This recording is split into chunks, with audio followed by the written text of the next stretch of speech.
R.L. Hudson & Company is a major supplier of extruded and formed hoses for a variety of applications including fuel hoses, radiator hoses, and air hoses. We have 3 factories in Taiwan, China, and Malaysia that manufacture our hoses for us. Let's visit our China factory to learn more about the hose making process. Ni hao, Mr. Zhang.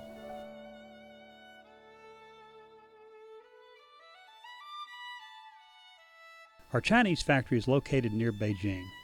It is a very modern hose making facility.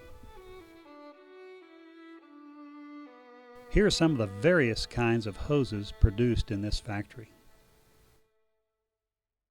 High pressure hose assemblies with fittings are also available.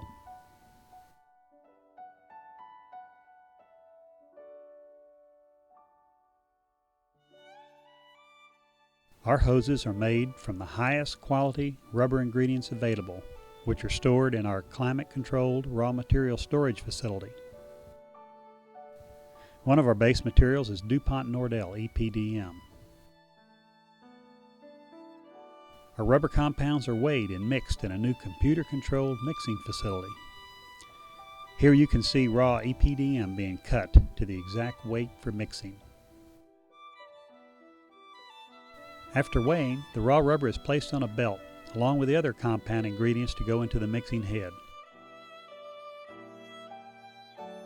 Everything from the types and amounts of ingredients used to formulate a given compound to the amount of time the rubber is mixed in the mixing head is controlled in the main computer room.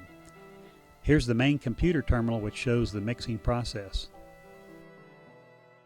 From the computer room, we can see the raw rubber and other compound ingredients getting ready to go into the mixing head. Injection of oil-based plasticizers and carbon black is automatically performed in a seal system for precise measurement in a clean environment.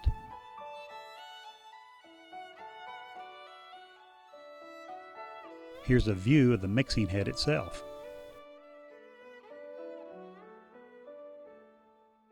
After all of the ingredients have been mixed, the batch of rubber drops onto a rubber mill to complete the mixing process and to form the rubber into sheets. This is a very modern mill which has a batch manipulating device that moves the rubber back and forth through the mill to ensure that all of the ingredients are completely dispersed throughout the compound.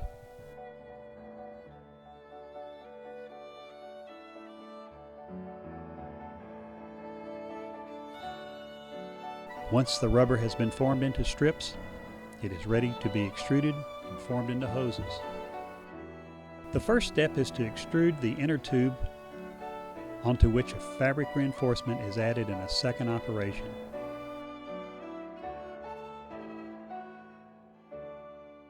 This is a knitted reinforcement, which is good in hoses with small radii and/or expanded ends.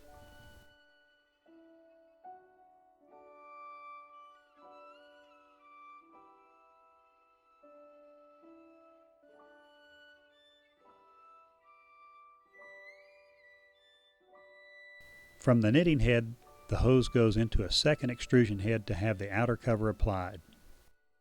A laser measuring device checks to ensure that the hose is of the proper diameter. At this point, the hose is very hot, so it must go into a cooling bath so that it will not cure prematurely. From the cooling bath, the hose continues through a bath to receive a talc coating that prevents the uncured hoses from sticking together. The hose is then marked with a part number and whatever other information is required, such as cure date, country of origin, etc. After marking, the hose is cut to length. The Chinese sign on this machine says, "Do not put your finger inside."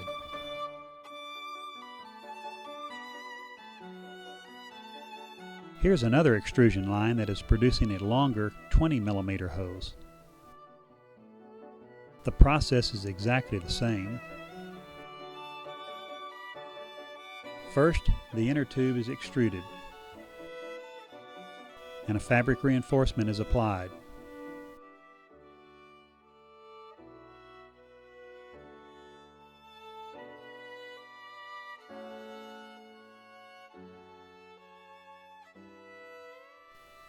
The outer cover is then applied. The hose is laser checked and goes into the cooling bath.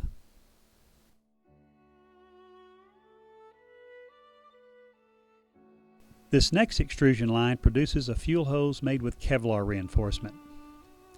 Kevlar is a high-strength fabric which is best known for its use in bulletproof vests. It is a very good hose reinforcement material.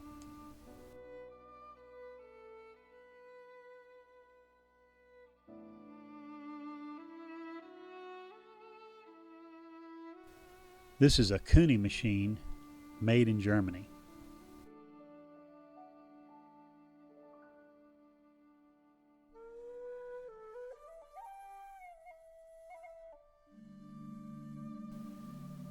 Instead of being knitted, the Kevlar in this fuel hose is braided.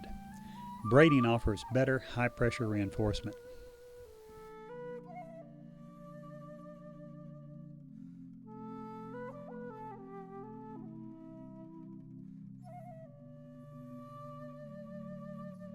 This fuel hose is being coiled onto a fixture that will go directly into an autoclave for vulcanization.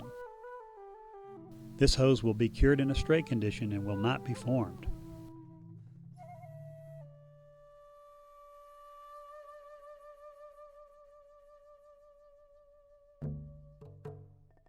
After the uncured hoses have been cut to length, they are put onto mandrels which go into autoclaves for vulcanization with temperature and pressure.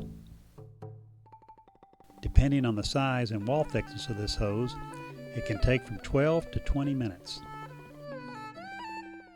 Here's a good shot of an autoclave and an autoclave venting.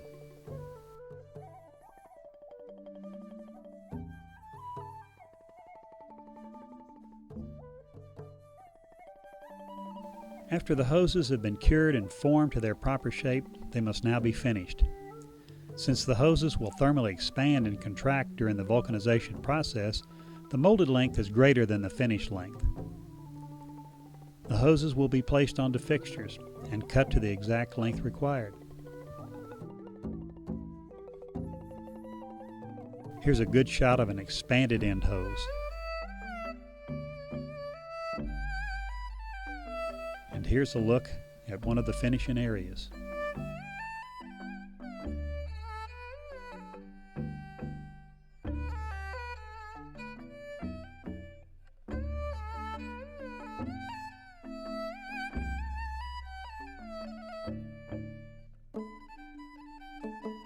After the hoses have been cut to their final length, they go into a washing machine to remove any unwanted debris.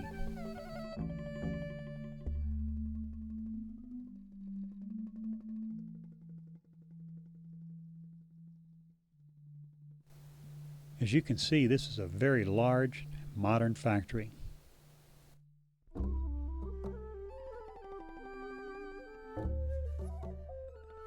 Let's now take a look at their Technology Development Center. This is the rubber laboratory where compounds are developed and tested. Here's a rheometer, which determines the proper time and temperature required to cure a compound, and a tensile test machine to test the physical properties. This is a machine to test the strength of the reinforcing fiber,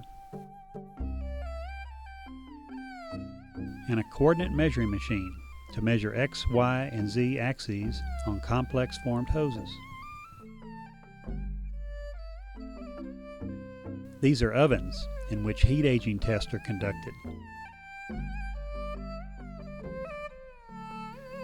and an ozone test chamber. Here you can see a pulsing high-pressure burst test being conducted.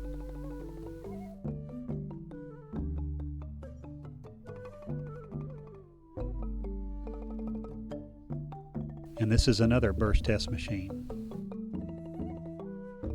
They also have a cold temperature box where hoses can be frozen and flexed to see how they perform in cold environments. This is a special heat aging and flex test machine that was purchased specifically for General Motors in Shanghai. Finally, we see some of the gauges used to accurately measure the hose inner diameters. We hope this tour of our factory helps you better understand the process of manufacturing high-quality hoses. Please call on R.L. Hudson & Company if we can assist you with your hose design and material selection.